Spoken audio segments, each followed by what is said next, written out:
میرے والد صاحب مزدوری کر کے شام کو گھر آئے تو میں نے محسوس کیا کہ وہ تھکن محسوس کر رہے ہیں۔ میں نے پاس جا کر پانی پیش کیا اور ابو کے کندھوں کو دبانا چاہا تو کہنے لگے، نہیں پتر، کوئی ضرورت نہیں، کام آسان ہی تھا، بس پانی رکھ دو اور تم جا کر اپنا سبق پڑھو۔ میں ابو کے کہنے پر دوسرے کمرے میں چلی گئی اور امی سے کہا کہ امی ابو کا خیال رکھا کریں، آپ تو انہیں بالکل ہی نہیں پوچھتی، جیسے وہ صرف پیسہ کمانے والی مشین ہے۔ امی نے منہ چڑھایا اور کہنے لگیں، تو میں کون سا گھر میں فارغ رہتی ہوں، میں بھی تھک جاتی ہوں اور سارے مرد پیسہ ہی تو کماتے ہیں، تیرے باپ نے کوئی انجینئرنگ تھوڑی کر رکھی ہے جو گھر بیٹھے کام کر سکتا ہے۔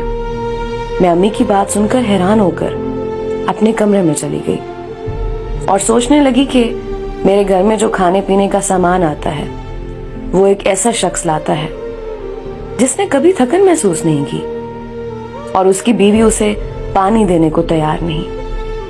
مجھ سے رہا نہ گیا، میں ابو کے کمرے میں گئی۔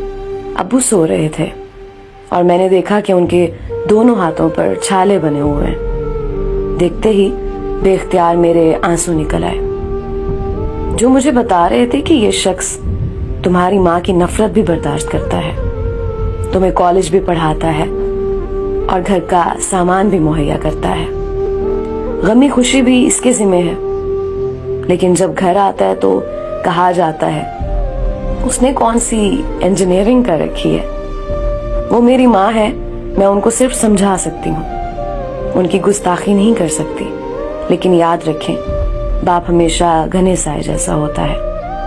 اگر ماں کے قدموں تلے جنت ہے تو نبی کریم صلی اللہ علیہ وآلہ وسلم نے فرمایا کہ باپ اس جنت کا دروازہ ہے۔